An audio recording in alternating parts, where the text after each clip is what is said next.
Good evening again. For those that I couldn't greet, hello. I hope everybody had a good weekend, and I hope that everybody's week started off in a good note. I want to thank you all who are participating today for connecting with us virtually on this very important town hall. We all are hoping that the government does not shut down. However, in case it does, we are prepared as an office, as Congressman Glenn Ivey's office, to provide you the resources and the assistance needed to get past this potential government shutdown. Um, I know that Congressman Glenn Ivey is working very hard to prevent this from happening, but there's an old saying that says, you pray for the best, but you prepare for the worst. So we are preparing for it. And Congressman Glenn Ivey, whenever you are ready to start, we are all ears. I appreciate that. I want to thank you all for joining in. Luis, I appreciate you getting this started. I know we may still have some more people coming in, but I did want to see if we could go ahead and begin, just to respect people's time. The idea here is to make sure we provide information that people may need as we try and work our way through this. And we don't necessarily know all of the information going forward, but we decided to bring in people who've had past experience with this so we could at least give you guidance by, past this prologue, looking back on the history of how things played out. So tonight we're joined by National Vice President Otis Johnson of AFGE and Kyle Bayless from the Maryland Small Business Development Center to answer your questions. And this goes to federal employees and to some extent small businesses as well, to the extent they're involved with, the federal contracting process. We don't know exactly how this is going to play out. You've probably been watching the Republicans for the past, 9 months. I mean, when I first came in, it took 15 votes to pick a speaker, which is, a process that usually takes about 90 seconds or so. So I guess we shouldn't be too surprised. And then they followed that up with the debt ceiling issue. They almost caused the United States to default on its debts. The Democrats were able to bail them out with that vote. But it's not really clear yet as to how this will play out. So far, we're looks like we're definitely going to come down to the wire. I'm hearing quite a few Republicans even say, in some instances, that they want to cause a shutdown. That's the far right group, the Freedom Caucus, that seems to be pushing for that. There are a lot of Republicans that are in the middle, apparently, and I think, generally speaking, would prefer to have something resolved, but don't seem to be able to make that come together. So a couple of quick points and then I'll turn it over. I know a lot of you have submitted questions, and when you RSVP'd, we'll try and run through those tonight. To the extent we don't get all the way through them, we'll try and then provide follow-ups subsequently. But the key thing I want to remind everybody, though, is that the specific information for what may happen this year is not known at the moment. So right now, most of the information we're going to present tonight will be based on what's happened during previous shutdowns. I did want to mention, too, that a bill was passed in 2019 guaranteeing that all federal workers will get back pay at the end of a government shutdown. Timing of that is uncertain. And I know many of you have, immediate financial needs, whether it's rent or food or other necessities. So we recognize that's a challenge, but, eventually there'll be back pay. I think we might have some ideas tonight discussed about how to get by in the interim. We do have a lot of federal workers here. My congressional district, Maryland 4, has 46,000 federal workers. And I know that there's a lot of people who are, indirectly impacted as well, either through benefits or payments they get from the federal government as contractors or in other capacities. So I know that there's going to be a lot of potential issues there. I believe I know we still have people coming in, but I think we can go ahead and get started. And I'll turn this over to Mr. Murillo, who's going to, function as the moderator for this part of the discussion, and we'll go through Q&As as well. So, Mr. Murillo, without further ado, let's go ahead and kick this off. Thank you so much for that, Congressman Glenn Ivey, and thank you so much for your remarks. I do want to reiterate something that you said, that if we don't get to your questions today, we will answer it just in a different time and space, but I want to emphasize the fact that we are answering all questions that is being asked. And Congressman Glenn Ivey already thanked our panelists. I just also want to thank him again. Thank Mr. Otis Johnson, who is the Vice President of the American Federation of Government Employees, also known as AFGE, and also to Kyle Bayless, who is the Regional Director for the Maryland Small Business Development Center, Corridor Region, located at the University of Maryland in College Park. Thank you all for being here. It's truly an honor having you here. And I know as an office, we thank you for the information you're about to share with our constituent. We spent the past week trying to study past government shutdown. As the Congressman said, we can't really predict the future of what's going to happen with this potential government shutdown, but we could study the past. So the Office of Management and Budget is a department that would be setting the guidelines for the federal government. And we also worked with the Congressional Research Service, also known as CRS, to try to get this information to you of what happened in past government shutdowns. And before I get to the experts, the Office of Congressman Glenn Ivey, his district office, we do constituent services. And I just want to answer 3 repeated questions that we received over the past week regarding this. The first one is about Social Security checks. For anybody curious, the Social Security Administration is likely to continue activities critical to direct service operations and those needed to ensure accurate and timely payment of benefits.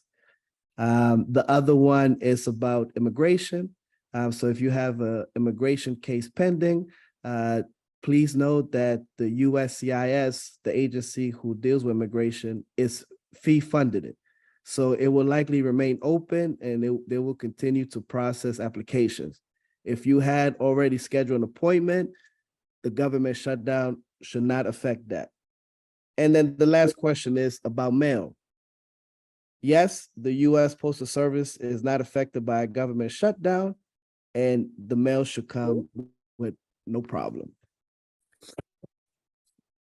For the first question, I will ask Mr. Vice President. Somebody asked, will I get my health insurance during a shutdown? A federal employee, would they still get health insurance?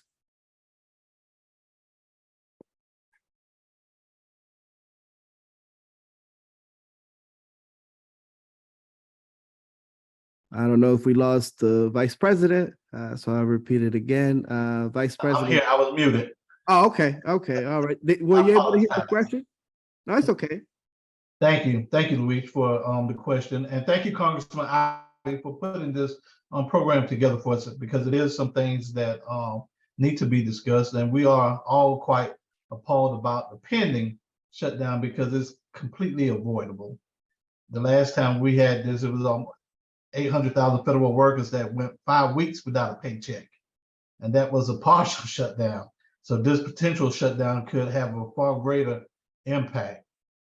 But to your question, Brother Luis, yes, you will continue to receive your health care benefits under the Federal Employee Health Benefit Plan, even without payment of your premiums from you or your agency.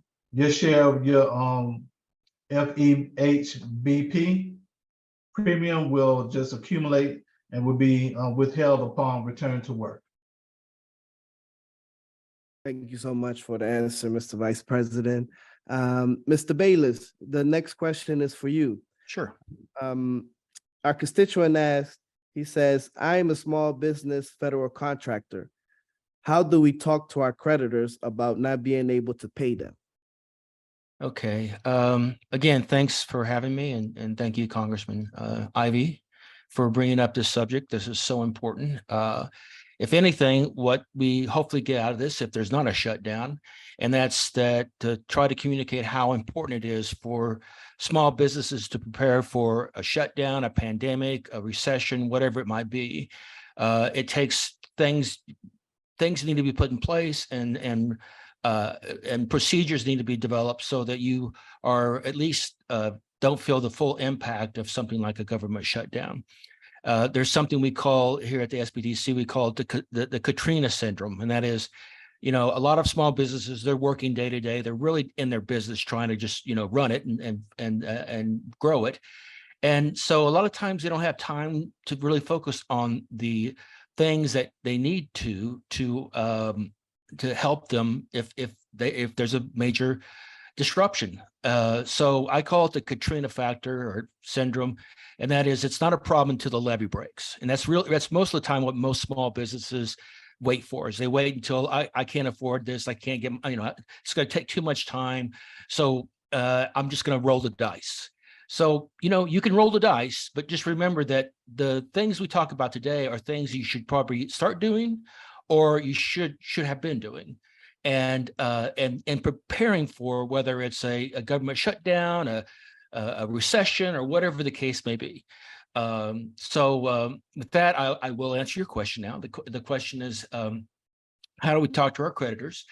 I think the first thing, and this is one of the most challenging things for most small businesses, is keeping their financials straight.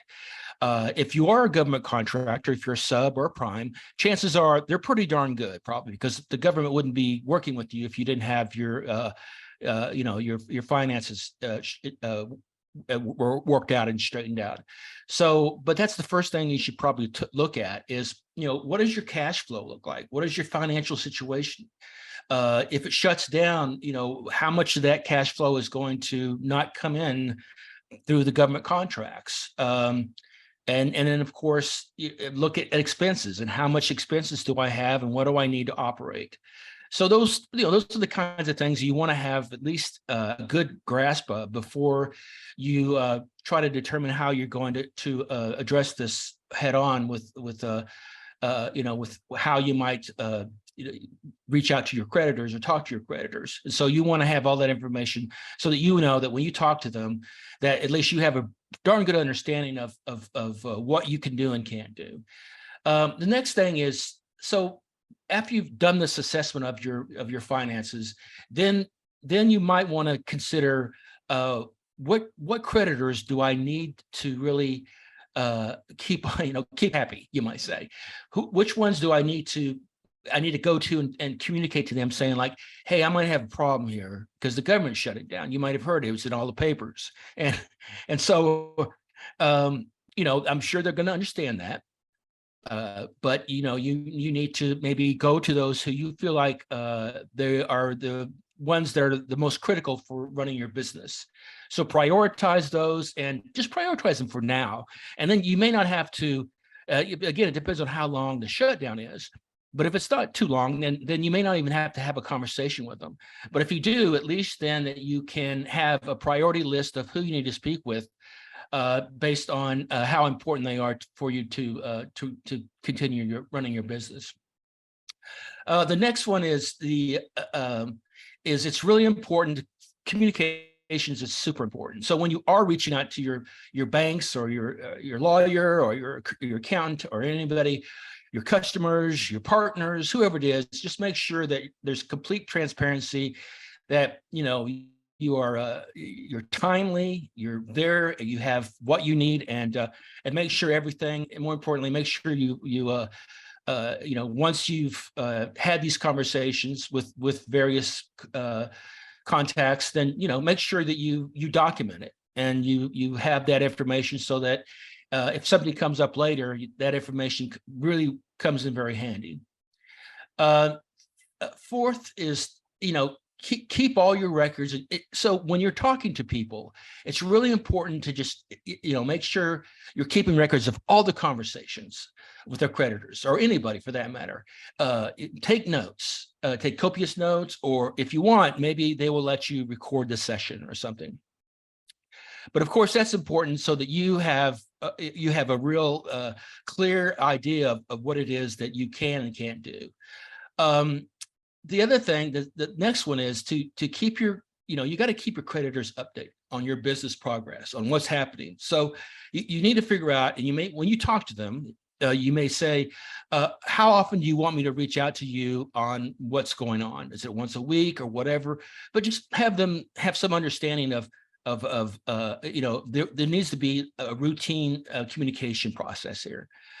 And then let's see, next is, I think I mentioned transparency, making sure everybody sees, everybody understands what the situation is like, and whether or not, what the potential is to impact your business, and that's communicated.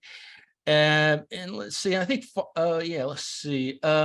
And we always tell our businesses, and this is anytime, there doesn't have to be a pandemic or a recession or a government shutdown, but you should be always having that financial person, that banker, that lawyer, insurance person, whoever it is, there ready for you so that you could talk to them in the event that you have some issues, and they're up to speed and they understand. They've been brought up to speed on what potentially you may need their help with. And then finally, I just say, again, we heard a lot of this during the pandemic, is, just keep stay in the communications. Just keep your creditors updated with your business progress. It just makes sure that everybody understands, where you are and what direction you feel like you're moving in, and be positive.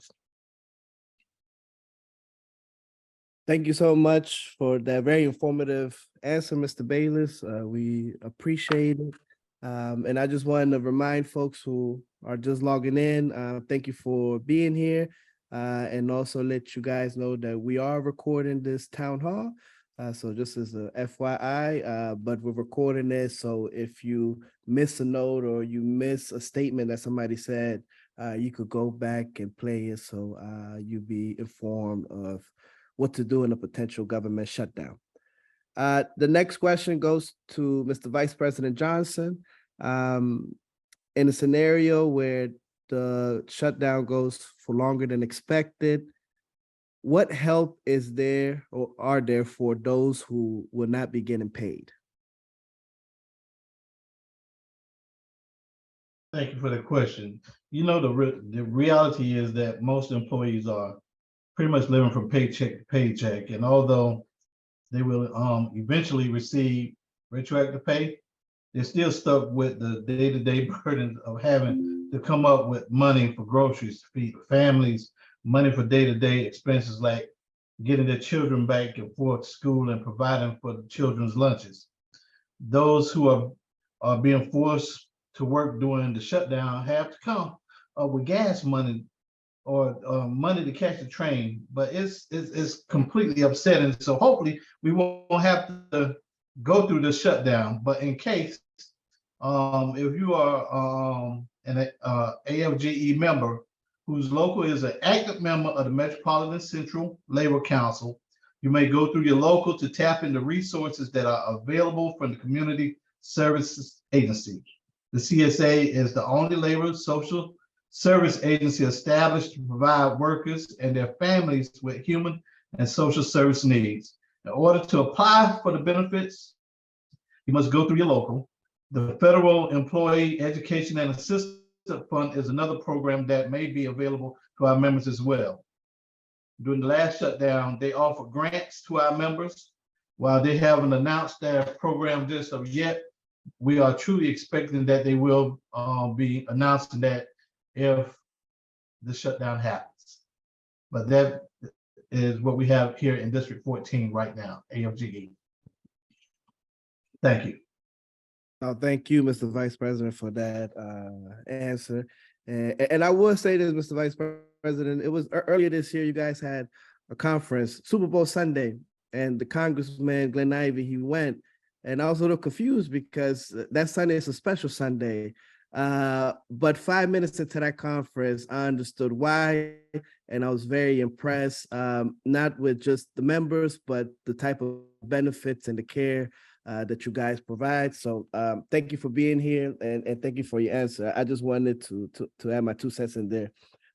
Congressman Glenn Ivey, the next question is for you. Your question is more of a political question. In the intro, you said that most of the fault lies on Republicans. But the last time we had a government shutdown, it was kind of vice versa. Republicans controlled the White House, the Senate, and the Democrats controlled the House. But that was perceived as a Republican government shutdown. Why is this case different? The Democrats hold the White House, the Senate, but not the House. But this government shutdown is blamed on Republicans. Can you explain why? Sure. I think at the moment, everybody's on board except the House Republicans. So I wouldn't even blame this entirely on Republicans across the board. Senate Republicans are ready to work something out. I think the Senate's had a bipartisan agreement roughly in place for quite some time now. So, and I think I don't think I'm being overly partisan to say that it's, well, pretty straightforward that the Republican Party in the House is having a civil war right now. So you have roughly about 30 Freedom Caucus members who are, ready to shut down the government. I think Speaker McCarthy, by any measure, has been frustrated by his inability to work something out with that group. And you've had them taking votes on a rotating basis to block pretty much anything from moving forward. So they only need 5 to shut something down. So they rotate 5 to block the rule for the particular bill to go forward. And they've lost more votes on the rule in the past 2 weeks, I think, than we've had in decades combined in the House of Representatives, because normally the speaker can count the votes that he or she has and then decide to move forward or not based on that. So, I know that we may have Republicans on the call, and again, I'm not trying to be overly partisan, but I think it's hard to lay this any place else other than with the Republican caucus in the House right now. I mean, they're obviously at war, obviously unable to move forward, and really kind of unable to follow just sort of basic functions to get things done. And I think this is a follow-up from the issue that popped up during the debt ceiling. Apparently, the way it played out, the Republicans in the House were unable to reach a majority to vote that bill through. They relied on the Democrats to get it done. In fact, I think we provided roughly 2/3 of the votes that got the debt ceiling vote done. And Speaker McCarthy agreed to those amounts that were with the White House. And the push by the Freedom Caucus is essentially an effort to renege on those agreements. So, like I said, Senate Democrats, Senate Republicans ready to move forward, White House, House Democrats, everybody's ready to go except the House Republicans. Very good points. Thank you so much for that, Congressman. Mr. Bayless, the next question is for you. Okay.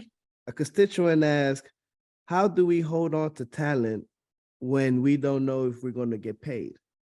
Yeah, well, you grab their shirt tail or their dress and you say you can't go anywhere. No, it's that's a tough one because most businesses are made up of 2 types of employees: W-2 or 1099, especially in government contracting. And typically, the 1099s are the consultants, the people they hire. They come in, they have their own business, they qualify for a 1099, and so they are not as, and they're getting their own insurance, they're getting everything. I mean, health insurance and things like that. So, chances are their contingency plan is, I just won't get paid, but I still can I'm still going to have some of my benefits. And the same could be said true for the W-2 employee. It's just the W-2 employee, it gets a little messier for the employer. So those are just two types of employees that typically are in a business that you need to consider when you start to think about how do you retain your best employees. And something that needs to be done, and I know you'll probably hear me say it over and over again, but there really needs to be almost like developing a contingency plan for various scenarios of, is it a government shutdown? Is it a, pandemic? Is it a recession, or whatever the case may be, with the aim to say, how much money can I cut, or how much of my expenses can I reduce and still keep enough to pay my people? So it's things like cutting measures or minimizing certain expenses that hopefully would help offset some of the cost that is not urgent but could be used for salaries. And then of course you could have the employee feel better about the costs that they may be incurring by commuting to the office or buying lunches or dry cleaning or whatever it is. And then in that case, you could probably give them the option of working from home, which I think we're all pretty good at that by now. So that's that way they're showing the employee that, hey, we are flexible and we want to make sure you save money, and we're going to try to save money. It's really important to explain the situation completely with the employee. I think in most cases, in most businesses, especially small businesses that do government contracting, they typically have really good relationships with their employees. And they typically have a pretty long list of contractors they can go to. So, if this is the type of work where you need specific talent, then it's going to be very critical in trying to retain these staff members. So, again, it's transparency, making sure you're telling them exactly what's happening. It's all about being genuine, just fair and open, and just feel the trust in everything you say. The other thing too that's really important in the exchange between you and your employees is to make sure you get feedback from them. And with that feedback, it does two things. One is you might find some idea that they proposed that is great. Secondly, it gives them a stake in this idea, or at least gives them the impression they have a stake in how I can help. And then I think third, there's a third one. It shows that, that the employer is really trying to do his best to make sure that the business can survive through these types of situations like a shutdown.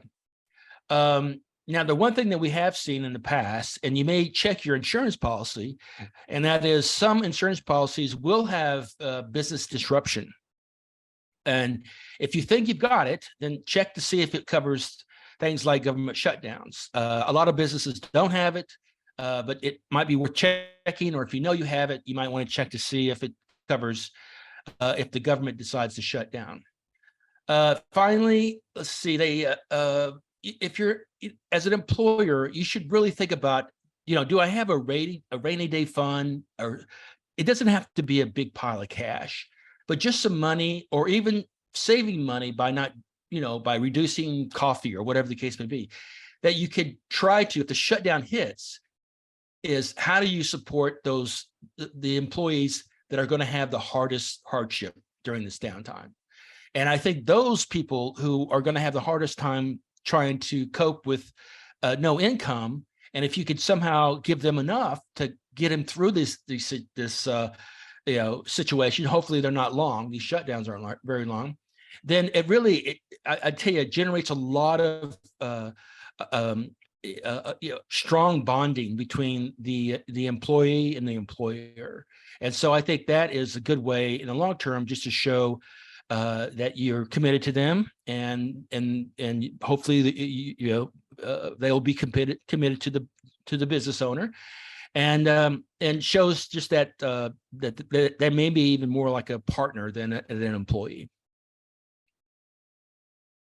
Thank you so much for the detailed answer, Mr. Bayless.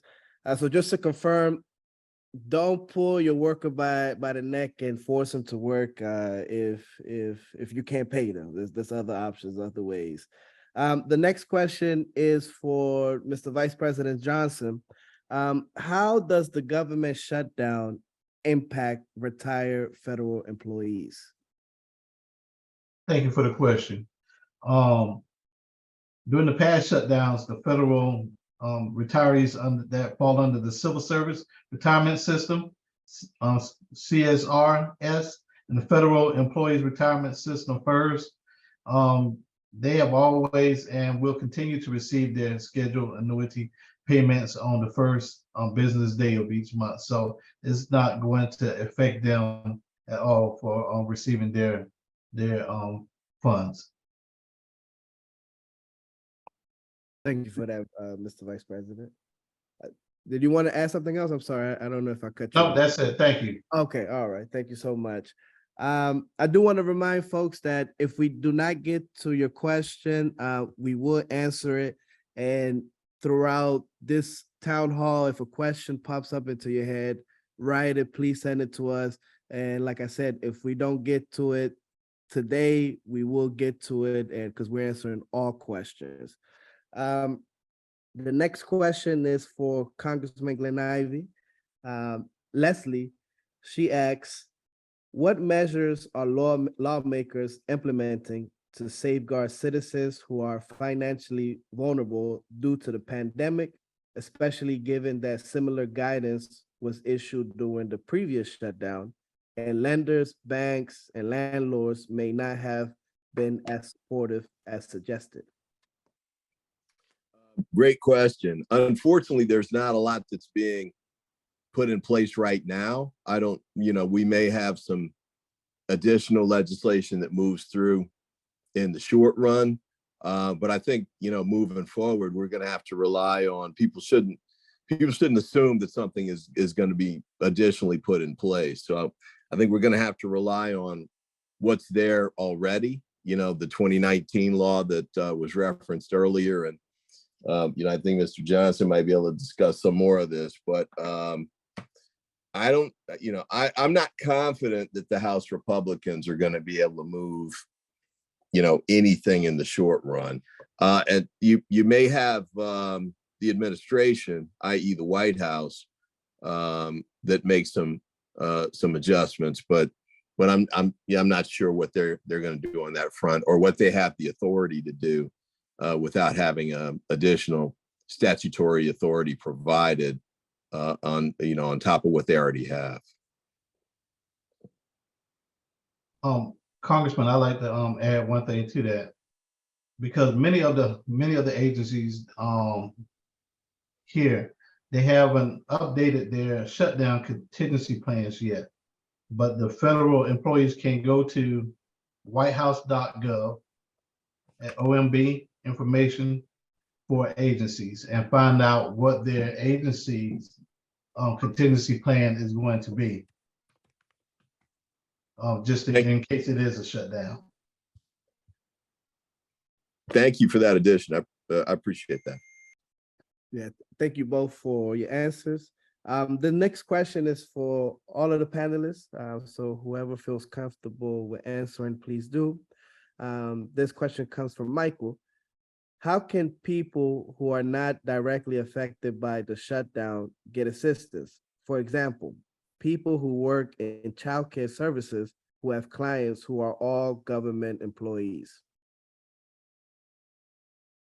A good question. Yeah, this is Kyle with the SBDC. We see situations like this all the time. These are always the tough ones to try to figure out how does the cash flow down to where it needs to go. I think we look at it in a way that if the business wants to talk to the SBDC and say, here, I have a situation where I'm not, I'm really nervous about not having enough money. It looks like, the government's going to shut down. All these kids aren't going to be here. I'm not going to make any cash. you could reach out to us and we could potentially try to find you like maybe an emergency line of credit or some sort of a bridge loan over the shutdown. And we're pretty good at that kind of stuff. So, that's one idea. Thank you so much for that answer. We do have a question about SNAP benefits, and I know I'm not a panelist, but I'll answer this question because that was part of my task this past week. So Kimberly asked, will SNAP and other services like that be affected by the shutdown? And the answer is no. These are administered by the states, and so funding for the program should not be immediately impacted. However, it is unclear how they would be impacted if the shutdown continue past a month. And for the next question, and this is open to everybody in the panel, Deja asked, I am an essential employee that will have to report to work during a shutdown. We are often told there is no quote unquote leave during a shutdown. What will happen if I am out sick or need to go to the doctor? Will I miss out on pay for the hours I was unable to work when we receive our back pay?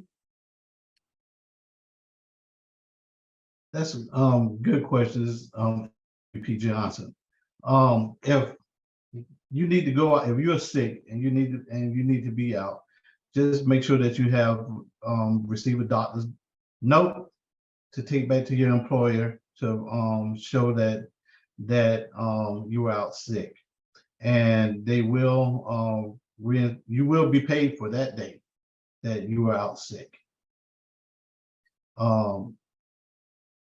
There is something that's called self-diagnosis as well too, where you know that you can't go in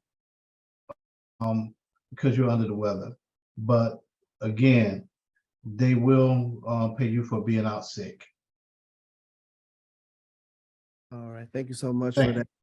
Thank you for that, Mr. Vice President.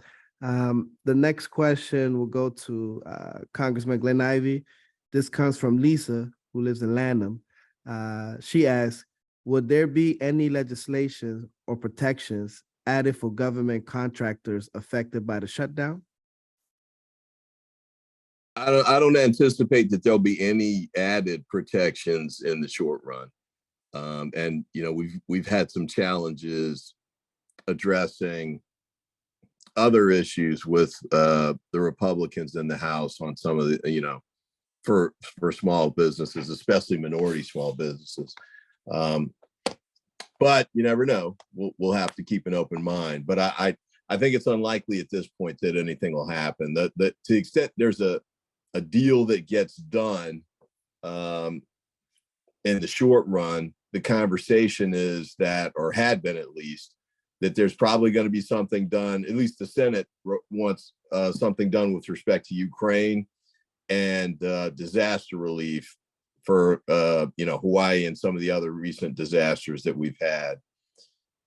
Beyond that, I don't know that there's going to be any likely agreement. House Republicans, especially out of the Freedom Caucus, are looking for a lot more extensive cuts. They're looking for a lot more, I'll call them ideological provisions with respect to things like DEI or reproductive rights, setting limitations on those. So I don't know that they're going to do much by way of agreement on any of those things. Those will, to the extent the House Republicans bring those up, the Democrats will vote against them.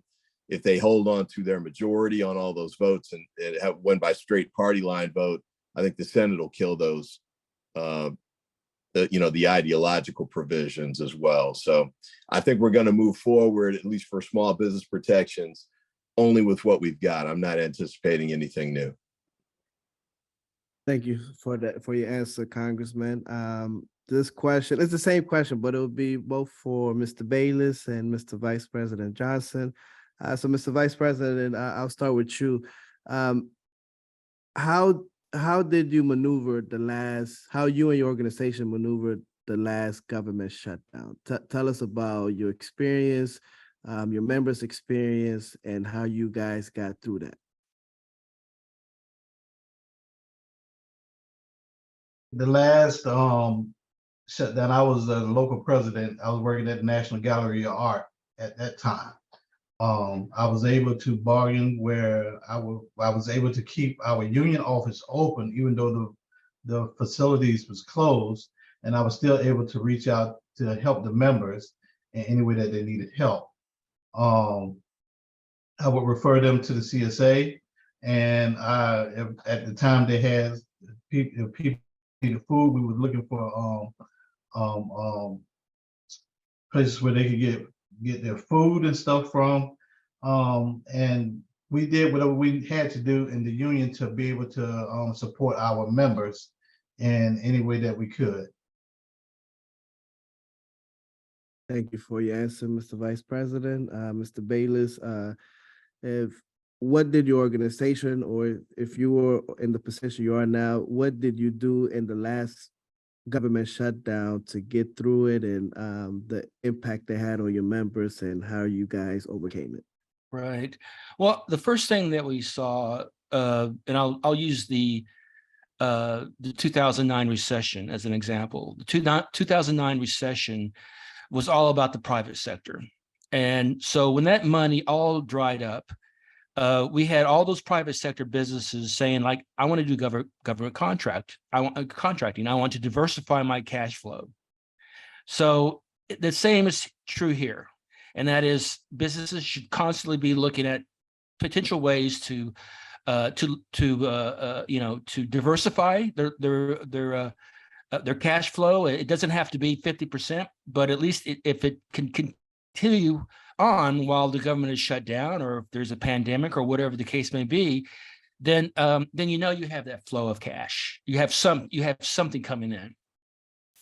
So I think that was probably one of the most important lessons that we learned, is that a lot of businesses are focused on a single type of whether it's government contracting or whether or not it's private sector. And so I would say in the last shutdown we had a lot of people that didn't have an alternative revenue stream. So I think if you don't have one, then you should seriously think about what would it be, and how could you create one. Thank you so much for your answer, for your advice. The next question is for anybody in the panelists who feels comfortable answering. This question comes from Eunice, and I apologize if I pronounced your name incorrectly, but he asks, will the Department of Labor OWCP permanent role recipients still receive benefits?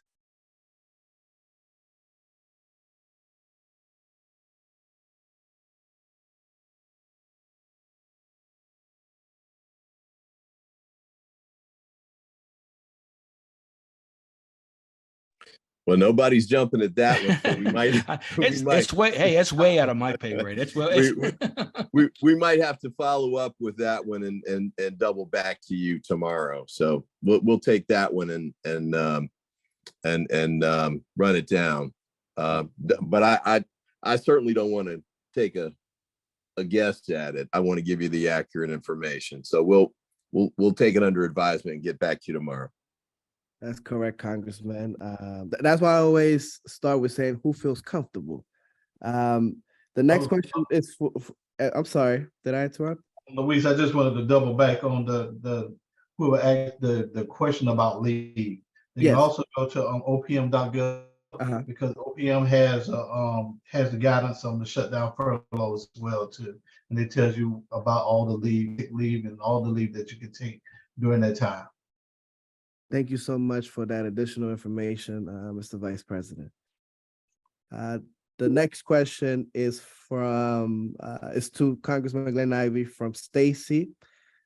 She asks, even though this is a state level question, but Congressman, we all know you have some local contacts. Stacy asks, has the state of Maryland considered a stop on eviction if the government shuts down longer than 30 days? Yeah, that's a great question. I don't know that they have, but I think it's an issue that should be raised.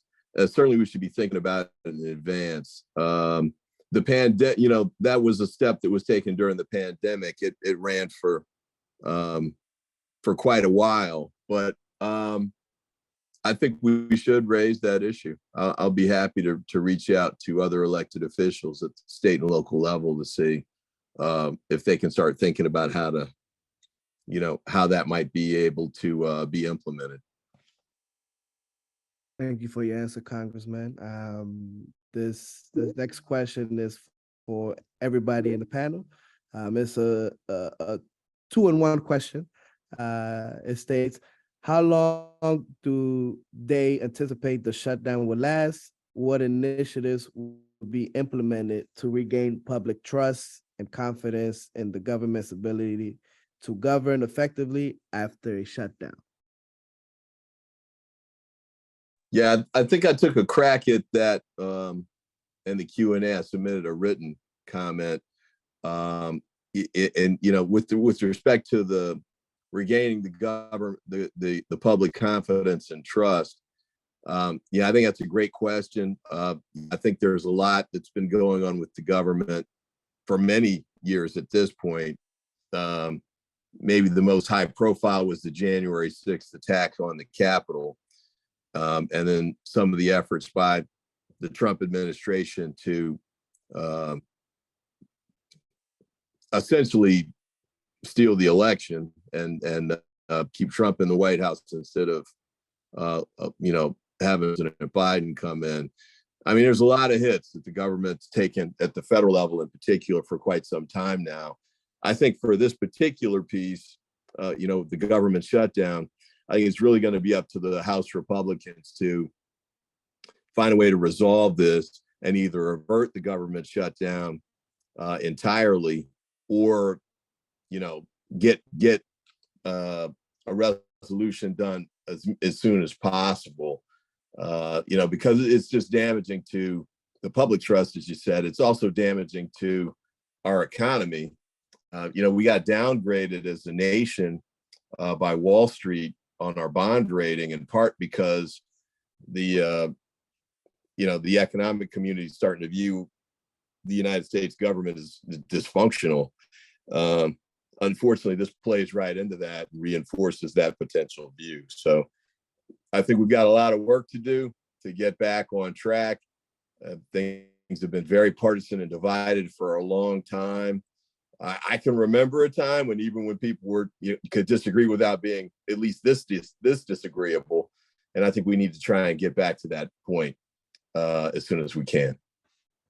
Right. Thank you, Carmen. The last shutdown was 22 days from December the 22nd to January the 13th. And the one before that was 16 days during the Obama administration. So hopefully we won't go one day. Everything will work out and we'll move on from there. But the last one was 22 days. So, Congressman, it looks like they never learn a lesson. Is that also what we're seeing? And do we learn anything from these? And is there any way to stop them in the future? It doesn't seem like it. There's actually a bill that's being floated to try and preclude these from happening. I don't see it getting through the House, and because we're in the minority in the House, I don't even know if we could get a vote on it. But the new thing here is, and I've been told this by moderate Republicans in the House who have a working relationship with, they think this is a new breed of cat in the Republican Party, that's coming along, since the Tea Party crowd and has gotten worse over the years. They don't want to avert a government shutdown. They want to actually have it happen because they want the chaos and the disarray. This isn't me talking. This is, moderate Republicans that have talked to me, off the record. I hope that's not the case, but, they're in a better position to know than I do. So if that is the case, then, the only way out of this would be sort of what we did with the debt ceiling. Some of the Republicans are going to have to come around. Speaker McCarthy's going to have to put his position at risk. and reach out to Democrats to get the votes to pass the legislation to avert the shutdown of the government. Mhm. Whether he does that or not, I don't know, because as you may know, he's being threatened by, Congressman Gates and others with a motion to vacate, which means it's like a vote of no confidence to have him removed from the speakership. And they only need a handful of votes to do that. So that's the train wreck that they're looking at over there. So if they did that, if they did something like that, and they cut the legs out under their leadership, does that make things even worse? Then what happens? It seems like a nuclear explosion now. It's just. Yeah, great question. I mean, then it falls back to where we were with the 15 votes to pick McCarthy as the speaker originally. Right. You may recall they had other names that were floated, but they couldn't get more than a handful of votes, 10 or 20. But because the margins are so close, in order to pass something without Democratic support, they can only afford to lose a handful of votes, like, 3, 4, 5, depending on the scenario. And so it's hard for them to pull a majority together if you've got 20 or 30 of them, trying to burn the ship down, basically. There's an old saying, you got to know how to rock the boat without tipping it over. These guys want to tip it over. That's the real problem. So we'll see what McCarthy does, but he's in a really tough situation, and he hasn't been able to appease them or work something out with them so far. All right. Thank you for that lovely exchange. Before I go to the panelists to say their closing remarks, I would add that the Congressman Glenn Ivey and his office will still work through a government shutdown. The services that we provide will not be stopped. And I know that the congressman will be at the Hill doing everything he can to get the government back open. But as far as the congressman in his office, it's business as usual. Mr. Vice President, let's start with you. Do you have any closing remarks or advice or anything on your mind that you would like to leave with our constituents? Let me say this, because I know we were going to try and wrap up in an hour, but we've got so many questions and so many people. Maybe we should go forward a little bit longer Yes, sir. With the questions. So, Mr. Murillo, if you're okay with that, maybe, because I think we've got a bunch of these in the queue. I've answered one or two, but I see several more for sure that we should try and see if we can answer if possible. And my panelists, do you guys have additional time? Can you stay with us a little longer? Sure. I got permission from my wife to stay here longer. Well, that's my what wife, counts. she's in a meeting upstairs herself, so I'm fine. Okay, great. All right, that sounds good. Then let's keep the ball rolling. Mr. Bayless, the next question will be for you. They asked, I work for a federal contractor. Will if I don't get paid, what should I do? Well, you may want to, you most likely you have some sort of a contractual agreement with them, right? So you may want to look into that contract to see if there's anything there that you can glean from what, can they do that? What kind of rights do I might have? That might be one option. The other is that, if you're just, I certainly wouldn't want, I would not lose contact with that, is it, so if they're a sub, I wouldn't obviously lose contact with the prime. And in most cases, those are really good relationships anyway. So I don't see a big problem with that, but just not getting paid, I think is kind of one of those things where there's not much that can be done, unfortunately, unless there's funding out there or some other ways that you can do some bridge funding. The federal government is shut down, so I doubt there'll be any kind of PPP or idle loans or anything like that. But there could be some other resources that we could potentially look at. There aren't any grants that would specifically address this type of issue. there may be some other funding someplace that we could maybe find. But the one thing that we're really good about at SPDC is we're good at finding money, not for ourselves, but we're good at finding money for our clients in very desperate situations. So, bring it on. Put us in a desperate situation and see what we can do. Let me add a little bit there too. I mean, one thing you might want to do preemptively is to reach out to your contracting officer. If you're the prime, if you're the sub, then reach out to your liaison with the prime contractor. Have conversations now about what's what they anticipate and how they think things will play out. You're not going to be able to get definitive answers necessarily because they don't know exactly how long it's going to go or what exactly is going to happen.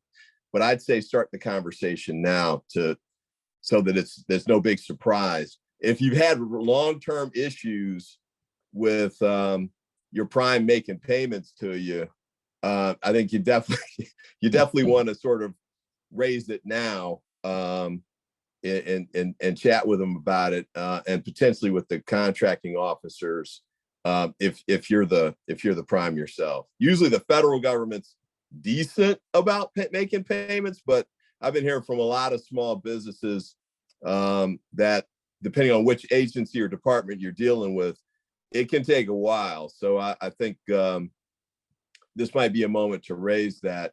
And it probably doesn't hurt if you've got relationships with, we've done some of this too through my office. I can't weigh in and say, definitively, you've got to do this or that because we've got ethics rules that limit what we can do. But we can say, company X has come to us and raised concerns about payment. Can you have somebody take a look at this and resolve it quickly one way or the other?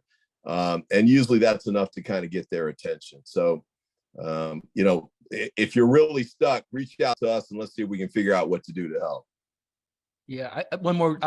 Thanks. That was great. I think one more thing is also the is making sure that the employee is or the subcontractor has that that link, that relationship with the prime, and that the conversation and the free flow of conversation is open all the time. Thank you both for your answers. The next question is for everybody, all of the panelists. This comes from Candy. Mr. Bayless, you mentioned last time about grants. I'm glad you did because the next question is asked, would there be any grants or general resources for people who will be displaced from work or can't afford to wait for the back pay? That will be up to the federal government or whoever wants to try to establish some sort of funding, a bridge funding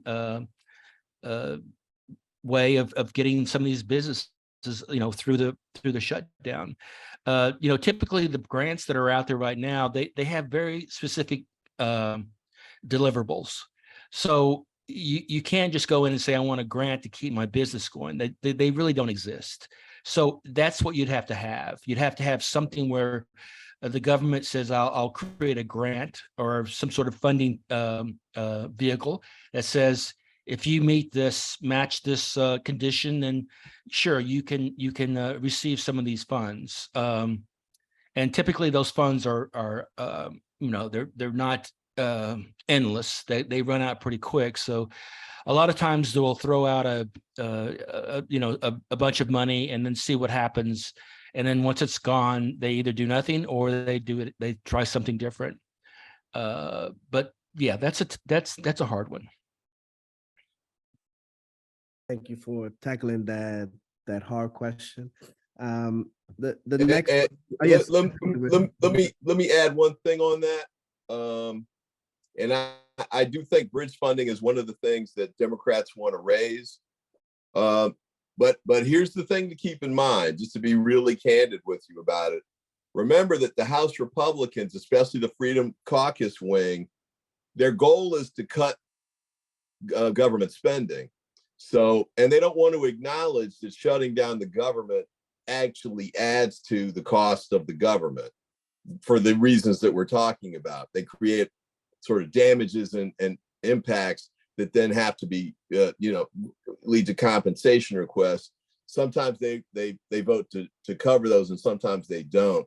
But for the types of things that we're talking about right here, bridge assistance for governments and especially for federal government employees, I would say don't count on it. I think it's they're going to be very resistant to trying to provide voting additional funds to provide assistance on those fronts. Yeah, I agree with that. And I think one thing that you can do that will help, it may make you feel better, is just to make sure you keep track of everything that you're not being able to pay for, you might say, or money that you're not receiving, so that once this thing is over, will there be some sort of, repayment of work done or those kinds of things. So I think that's what the congressman was saying, is during the period, we probably won't see anything like this, but afterwards, and Congressman, I'll defer to you on this, there potentially could be some funding if you can prove it. You can prove your expense, yeah, arguably, but one thing to do just to make sure you're positioned for it is to document things, as Mr. Bayless is saying. And one way to do that without it being too obvious or without you having to waste lots and lots of time writing formal letters is to use email. Sending emails to your contracting officer, your prime. Hey, we got these concerns. Want to make sure we're staying in touch. We want to make sure we're working together, like that kind of stuff. See if you can get them to coordinate and to say things in writing, so that if you do get through this and there's an issue that pops up, a legal issue or a financial issue, you've got a record that shows that you were making the efforts and your hands were tied by the government decisions. And I'll throw this out. I don't want to pull us like way off track, but there's a legal remedy for this. If you're unable to perform based on what the government does, in this instance, by the failure to pay and then shutting down the government, it's called force majeure. And so back when I was in private practice, I actually represented companies who were unable to move forward with the work that they'd done, that they'd been retained to do or hired to do, sometimes by the government, but they weren't able to do it because of the government shutdown. So keep that in mind. I know lawyers are expensive.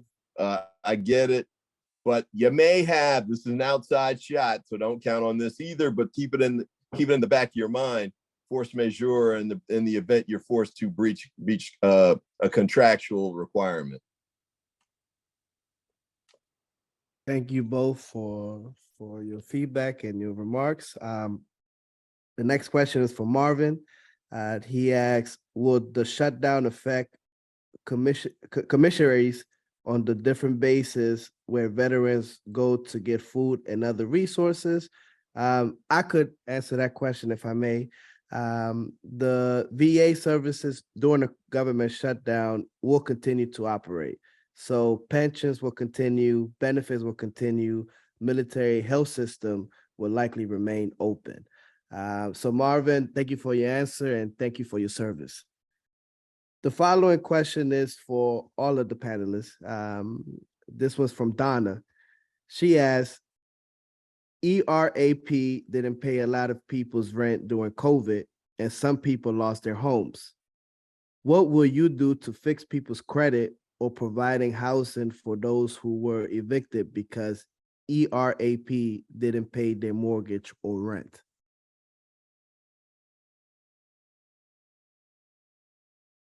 Well, this goes back to the documentation piece, making sure that, because if it does go to, a foreclosure or an eviction scenario, this is a factor that the court should take in consideration. So make sure you're staying in communication with your landlord or your mortgage company, so that they know what's going on.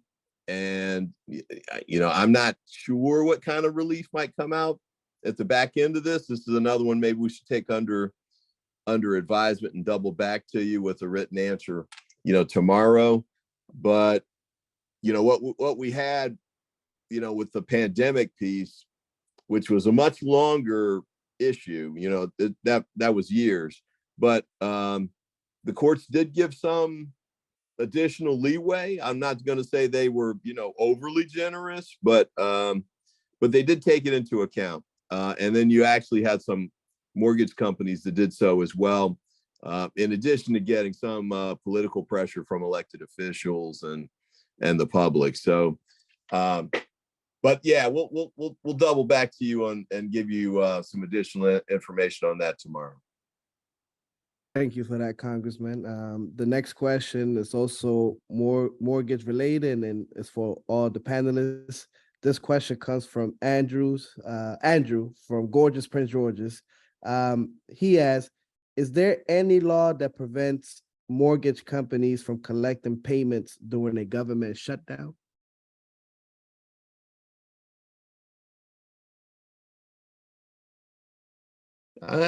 Prevents them from collecting it. I don't know that that's the case, but I think the scenario, well, let me say two things. One is we'll double check and get more information. It probably will vary from mortgage company to mortgage company. I would think they would give you some leeway based on the scenario. And also, usually if you miss 1 month or even 2 or 3, they're not looking to default and foreclose right away, because it can take a while to get that done. And again, you're going to get some degree of sympathy from a judge as well. But I think to the extent you can be in contact with your mortgage company, and make sure that, because sometimes they will do some degree of forbearance, so they'll give you some kind of a payment plan. I would think this would be the kind of scenario where they'd be willing to try and work something out rather than and default people, not because they're nice guys, but because if it's short term and you've been up to date pretty much, it's in their interest to continue getting that revenue stream. And also it can take a lot of time and money for them to get their foreclosure process taken care of. And so if you've got, and we will have thousands of people that are negatively impacted in this way from the shutdown, I don't know that they're going to want to try and do everybody at once. I think they'll try and work something out first, and then if they have to, X months, a few months down the line, then they'll probably try and step it up later. Yeah, I think mortgage companies, banks, honestly, they don't want to own your house. They don't want your house, and so I think they would be flexible and helping you with payments or some sort of a repayment plan or something like that. But that's getting down to the point where you're probably into this maybe several months, who knows, and you're still not you can't make a house payment. So I think that's going to be fairly common, and so I don't think banks are going to, in any way they want to foreclose on you.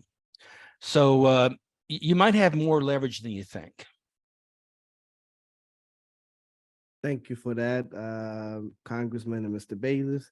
I do want to update the last answer I gave the veterans question. I didn't address commissaries directly, but just to give an updated answer, the VA commissaries are expected to close, but all the other resources I mentioned will continue. Now, for the next question will be to Mr. Vice President Johnson. Somebody asked, they're a federal employee. In case the government shut down, can they propose to the employer to telework during the whole shutdown? It depends on if they're an essential worker or not. If it's a shutdown, they're going to be off anyway, unless they're essential. Yeah, I'm a big fan of the work from home. I think it worked really well during the pandemic. Oh, it definitely did. Yeah, and despite the fact that I think in some areas people were much more productive, and others they say they weren't. I think in this situation, I think to your point, and that is, it has to be what job they have. Right. And if it's a job that they can do from home, then as long as they have the equipment, and that's something that the employer could provide them, then that employee is saving money by not having to drive to work and eating leftovers and things like that. So that helps them too, because if the company or the contractor can't pay them on a regular basis, then they're going to want to have that extra cash of their own. Right. All right, thank you both for your answers. The next question is for the congressman, is from Anonymous. They ask, if the Democrats win the House, Senate, and presidency, will you actively push legislation to end all shutdowns and maybe ensure at least a 30-day CR if one is not manually enacted? Yes, and I think we need to do something similar with respect to the debt ceiling too, because increasingly the Republicans are in the House in particular have decided that playing with these what used to be considered nuclear options politically is it's almost routine from their perspective now, and they don't seem to understand the amount of disruption that they're causing individuals like folks, federal employees and the like, but both of them could have, major economic impacts on the United States. And, the debt ceiling piece could have international impacts, well, certainly would, and the government shutdown could as well. So, I think we have to try and stop them from playing with fire so much. Having said that, it won't be easy to get that done. I think they're going to try and retain their ability to continue to hold the economy and the government hostage with these sorts of tactics. So it won't be easy. Thank you for your answer, Congressman. This question is for all the panelists. It comes from Sonia. She asks, when the government reopens, how will federal employees be notified? Email, text messages? How would the reopen be communicated to us? And then she puts in parentheses, or would each agency communicate to their office in their own way with their own guidelines? That is the answer. It depends on the agency and what systems they already have set up in place. A lot of agencies make phone calls. A lot of agencies do emails and text messages. And plus, it's going to be all over the news once the government is open back up. So it depends on what the agency has set up and how they contact their employees. Thank you for that, Mr. Vice President.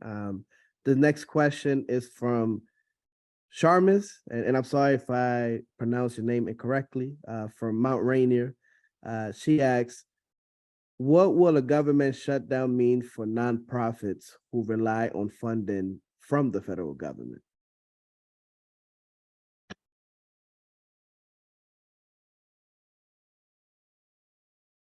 Well, maybe I'll take a crack at that one. I mean, I think the challenge will be figuring out what the grant arrangement is, if we're talking about grants anyway. It may be spelled out in whatever the agreements were that were entered into at the time the grant was awarded. I think it could also vary, from grant to grant and agency to agency. So you might have to contact your grant agency directly to try and get some guidance on that. But my hunch would be that you would eventually get a continuation or resumption of the payments and the benefits. The question will be whether they extend it at the back end or not. So if you have a grant for a specific period of time, do you lose the time that you weren't getting the funding during the shutdown or not? I don't know the answer to that. That might be grant by grant. So I'd encourage you to touch base with your particular awarding department or agency. Thank you so much for your answer, Congressman. The next question is for everybody on the panel, and let me see the name. I won't even try to pronounce that name, but they basically ask, are you optimistic that the government will not shut down? I guess that's another one for me. Unfortunately, no. I think we've got a big enough group of Republicans that want to shut the government down. I don't know that Speaker McCarthy is ready to reach out to the Democrats and address this legislatively, with the Democrats carrying the day again, like we did with the debt ceiling. But hopefully I'm wrong. Hopefully they'll see the error of their ways and make an adjustment. Keep in mind that after the debt ceiling deal was reached, the same group of Republicans that are now pushing for the government shutdown punished the speaker by shutting down the House floor. So they blocked any legislation from coming to the House floor for a week. Just to make the point that they could control the floor if they want to in that way. And we've seen them do something similar with these, they call them votes on the rule, but it's essentially a vote to determine whether we're going to proceed to consider the major legislation, the significant legislation that's up. Usually a vote on the rule is automatic almost, because if you want to vote against the legislation, you can vote for the rule and still vote against the legislation. So it's highly unusual for them to vote the rule down, especially on multiple occasions like we've just seen. So it doesn't look good. I'm sorry to say. Right. Thank you for that, Congressman. The next question is from Anonymous. And I do want to apologize for the last person who has a question who I didn't try to pronounce the name, but I prefer to be respectful than disrespectful. That's why I didn't mention it. But the next question is, will temporary employees, contractors, contractor employees, intern, etc., be required to sign new contracts with different term dates if a shutdown happens? They could potentially. It really depends. All right. Thank you so much. That's I gave a pretty deep answer there. Sorry. It is really looking at in each individual and seeing to determine what what they can get out of it. Yeah. Yeah, it might be a scenario where we have to see how long the shutdown lasts. Yeah. It may be that if it's relatively short, need. Yeah. Yeah, they don't take that step. But if it goes a while, you could see them having to think through whether they do that or not. They might feel compelled to do that, and it also might depend on what the grant or contract is for as well. So it might be another one where you have to touch base with your contracting officer or your agency to get some guidance on that.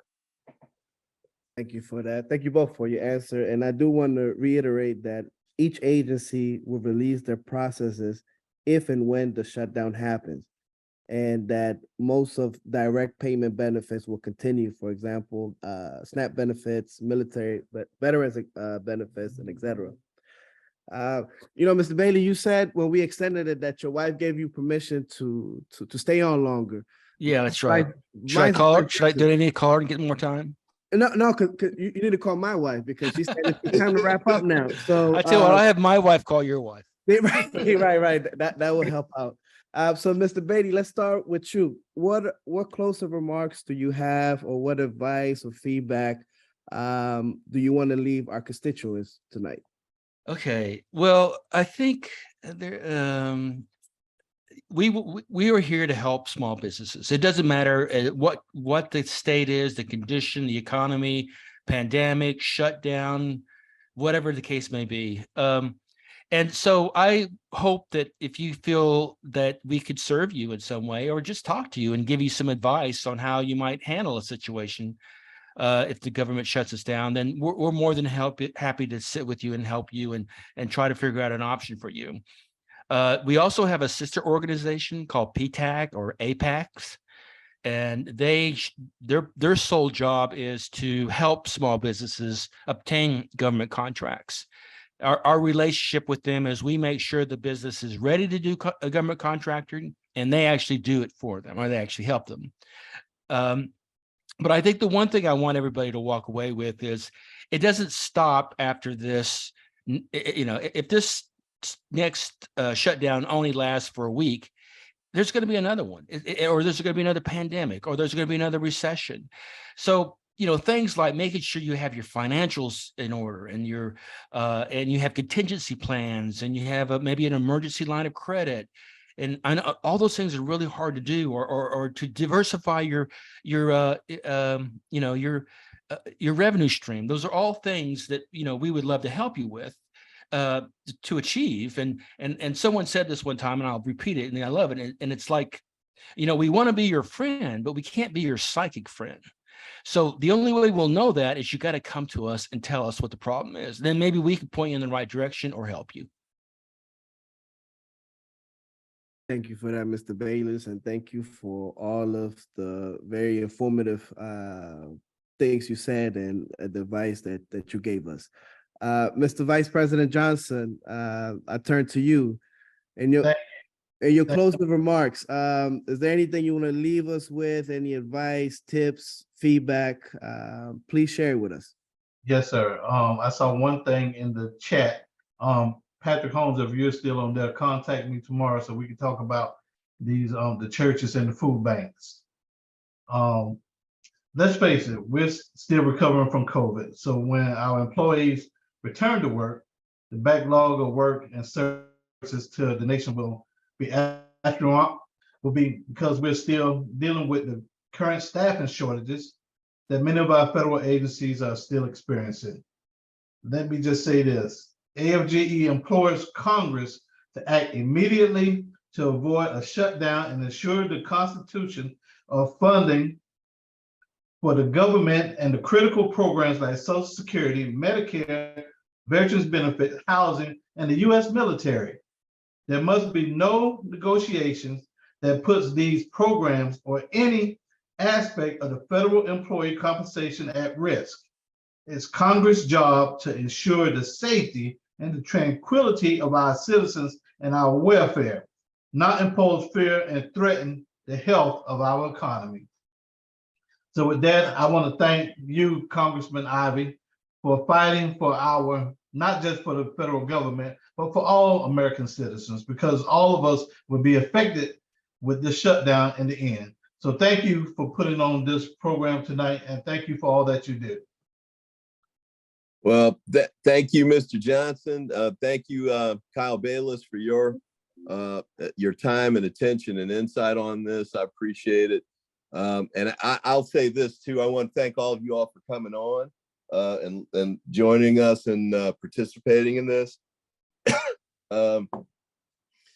We'll keep working. I agree with everything Mr. Johnson just said there about Congress having the obligation to keep the government open. It seems like one of the most basic functions that the Constitution gives us, the power of the purse, and we need to use it correctly and in a timely way.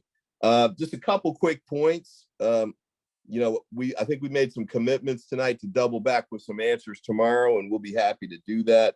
We're going to put OPM's number in the chat room, I think, but I'll give it to you now as well. 202-606-2858. That's the pay and leave section. Feel free to reach out to OPM. We invited them to participate, but I think they're a little uncomfortable, being involved until they know specifically what the environment's going to be. But I think it's reasonable for you to give them a call at this point if you've got questions. Also, at the federal level, if you're, a government contractor, SBA might be one to reach out to as well. So feel free to contact us. I think we've got our numbers up on the, that we're easy to reach. Feel free to give us a call, and I will follow up and continue to make sure we're doing everything we can to get this resolved so that we don't have to follow or deal with any of these contingencies. But if we don't, feel free to reach out to my office and, give us a call, and we'll see if we can help.